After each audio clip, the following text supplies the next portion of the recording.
Welcome friends, Suma's blog থেকে daily blog নিয়ে এসেছি বন্ধুরা। আশা করি তোমরা সবাই ভালো আছো। এখানে কিন্তু সব সময়ের জন্য একটু বৃষ্টির আর রোদ এই খেলাই চলছে, তার মধ্যে তো রান্না বান্না আছে। শুরু করে দিলাম, রুটি করছি, তার সাথে রুটি, তারপরে অনেক রান্না বান্না আছে। তোমরা দেখতে থাকো, ভালো লাগবে তোমাদের। অনেক রকম আজকে রেসিপি দিয়েছি তোমাদেরকে।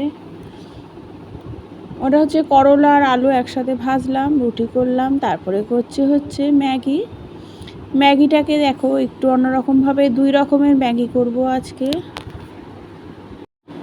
ম্যাগিটাকে বয়েল করে নিলাম, তারপরে হচ্ছে কড়াইতে তেল দিয়ে নুন দিয়ে দিয়েছি। নুন দেওয়ার পরে আলুগুলোকে কিন্তু আমি আগে ভেজে নেব, আগে ভাজবো যেইভাবে হচ্ছে একদম কিন্তু ভাজতে ভাজতে বয়েল হয়ে যাবে, এতটাই ভালো করে ভাজবো। দেখো কত সুন্দর করে ভেজে নিয়েছি। তারপরে একটা ডিম ফেটিয়ে দিলাম হচ্ছে একটু গোলমরিচ। ম্যাগির মধ্যে গোলমরিচ দিলে কিন্তু খেতে খুব ভালো লাগে।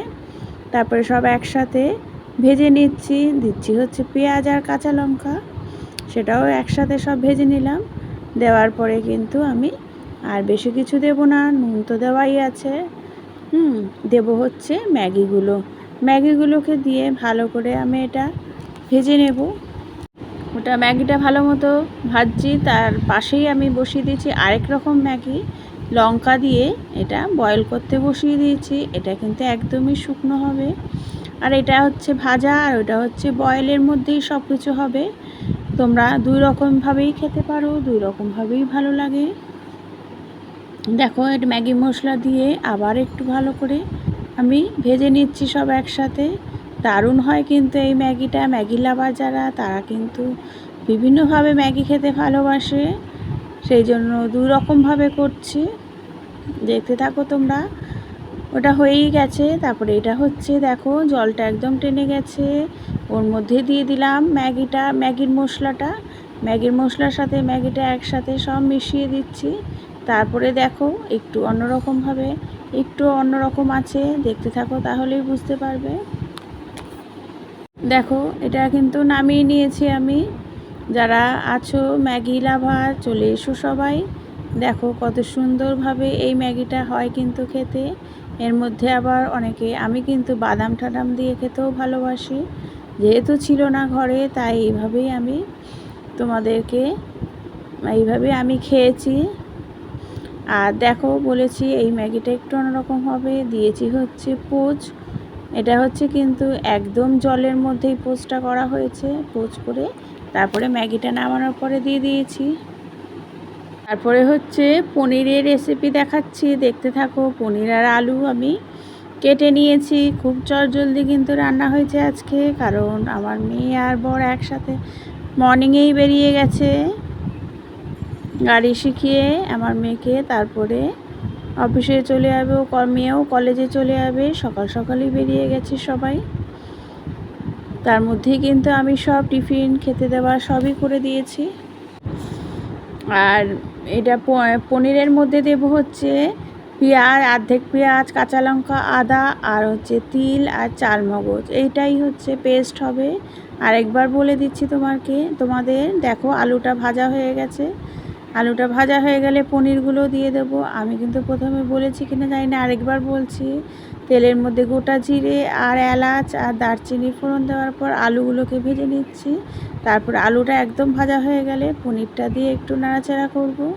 আর একটা পেস্ট রেডি করেছি, তোমাদের সাথে আরেকবার বলছি। পেস্টটার মধ্যে হচ্ছে চালমগজ, তিল আর কাঁচা লঙ্কা, আদা, এই হচ্ছে পেস্টটা রেডি করেছি। আর একটু দিয়েছি কাজু বাদাম আর কিশমিশ, এটাও কিন্তু দিয়েছি পেস্টের মধ্যে। সব দিয়ে একটা কাই বানিয়েছি। দেখো এটাই হবে কাই, বেশি কিন্তু আর জল দেব না, অল্প করে জল দিয়ে ভালো করে ফুটিয়ে নেব। মশলাটা একটু কষিয়ে নিচ্ছি সব কিছুর সাথে। তারপরে আমি পরিমাণ মতো জল দেব, জল দিয়ে নামিয়ে নেব। ওর মধ্যেই কিন্তু সব কিছুই একটু চিনি দিয়ে, তারপরে একটু ঘি দিতে হবে, আর একটু ধনে আর জিরের গুঁড়ো দিয়ে দিলাম, আর একটু গোলমরিচের গুঁড়ো দিলাম।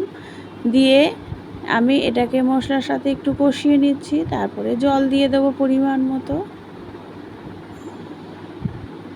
তোমাদের আজকে কি কি রেসিপি হয়েছে অবশ্যই কিন্তু কমেন্টে জানিও। পরিমাণ মতো আমি জল দিয়ে দিলাম।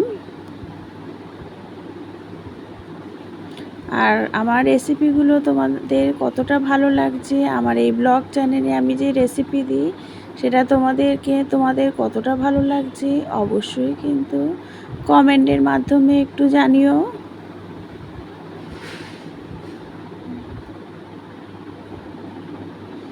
তারপরে দেখো মাছ ভেজে নিয়েছি, সকালবেলা মাছ ভাজা দিয়ে ওরা খেয়েছে ঘি দিয়ে। আর এই মাছ দিয়ে কিন্তু আমি একটা ঝোলও বানাবো বেগুন আর আলু দিয়ে। দিলাম কালো জিরে ফোড়ন দেওয়ার পর বেগুন আর আলুটা দিয়ে নুন দিয়ে একটু ভালো করে ঢেকে একদম ভালো করে ভেজে নেব। হালকা করে ভেজে নেওয়ার পর দিলাম হচ্ছে একটু আদা বাটা, তার সাথে দিচ্ছি হচ্ছে ধনে আর জিরের গুঁড়ো। দেওয়ার পরে একটু হলুদ দিয়ে ভালো করে মশলাটা কষিয়ে নিলাম। আমি কিন্তু প্রথমেই বলেছি, বারবার বলি প্রত্যেকটা ব্লগেই, যে আমি কিন্তু খুবই কম অয়েলে রান্না করি। তোমরা যারা উপকৃত হও অবশ্যই কমেন্টের মাধ্যমে জানাও কিভাবে কম অয়েলেও রান্না করা যায়। আমার চ্যানেলে একবার ঘুরে আসো, দেখবে সব। Thank you.